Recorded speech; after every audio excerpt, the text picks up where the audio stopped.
Thank you very much for giving me the honor. I'm Dr. Irfan, Qayyum, working as Head of Ophthalmology Department in Gujranwala Medical College. This is a beautiful building of Gujranwala Medical College where I work. This we all know that success is an iceberg. Most of the time people just see the tip of the iceberg, but nobody knows that how much risk, sacrifice and failure was involved in achieving that success. The perks of phacoemulsification which we enjoy these days are because of just one person, and his name is Mr. Qayyum, who is the father of modern phacoemulsification, which absolutely changed the concept of cataract surgery. However, his journey had so many obstacles. He was born in Brooklyn and he graduated from Tufts University, returned to United States for his internship, and then after residency training at Wills Eye Hospital, he was where he did most of the work. In 1960, when he finished his residency at Wills Eye Hospital, at that time general anesthesia was very common and no microscope was used in any ophthalmic surgery anywhere in the world. And 180 incision was made, a large sector iridectomy was performed, the lens was grasped by a capsule forceps, 8 or more sutures were used to close the incision, and the patient remained hospitalized for 7 to 8 days. The eyes were red, lids were swollen and irritated for up to minimum 6 weeks. One night he was writing a grant application to John Carter Foundation to investigate the effects of freezing on the eye. After finishing his final draft, he felt that application seemed boring. He knew that foundation looked to support breakthrough procedures, not boring scientific studies.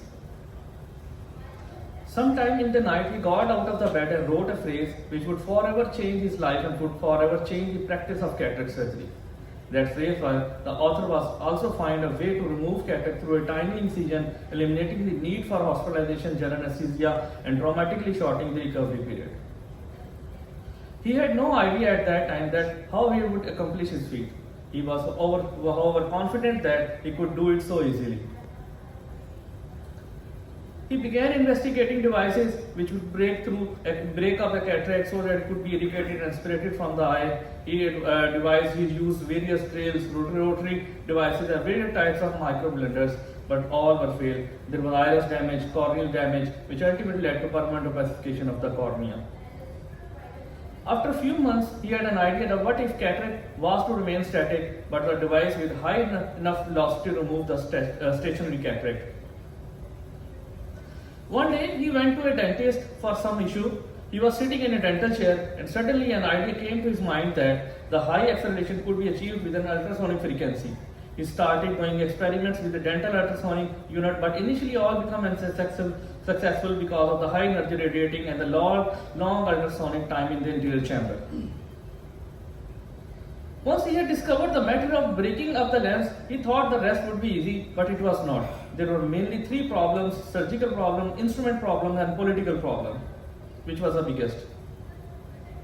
In the first attempt to do phacoemulsification, the pupil constructed during surgery, at that time there were no proper pediatric drops. At first he performed large sector iridectomies so that he could see behind the iris.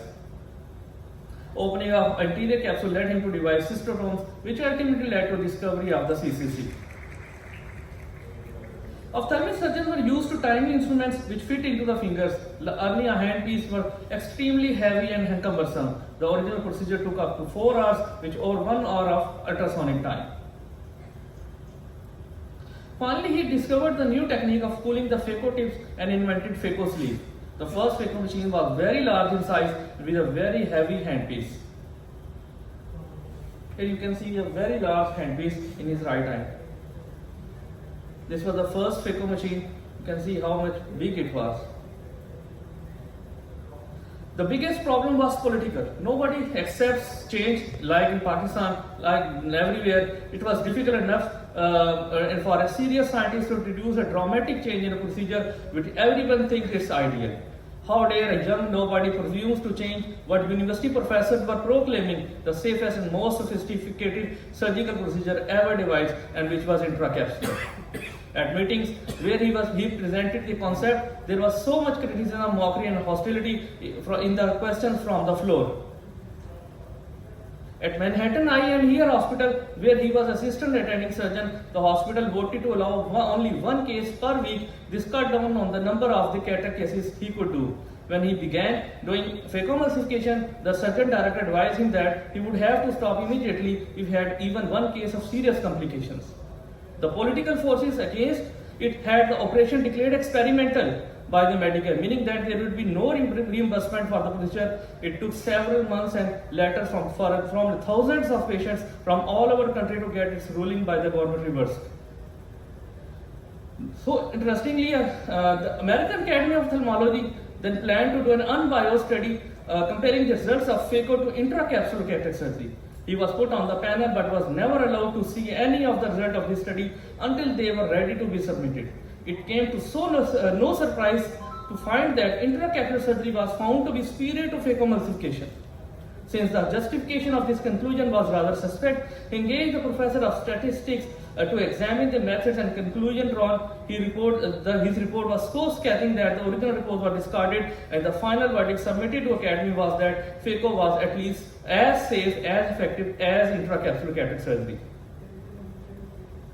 The increase in percentage of the cases done with phaco slowly increased over the year until foldable lenses were introduced. From that time, phaco cases increased dramatically. We are grateful to him for devising a better way to remove a cataract, for persisting with his idea under so much criticism when the technique was sufficiently refined for the generalist teaching to his colleagues. His discovery has made impact on the lives of millions of the world who have benefited from the genius of this procedure. Finally, he received the American Academy Achievement Award in 1970. President George Bush presented him with National Medal of Technology in 1992. He was awarded the Inventor of the Year award by the New York Patent, Trademark and Copyright Association from New York. This is a picture with George Bush. He died because of lung cancer in Florida in 2004, but his hard work skill will live forever.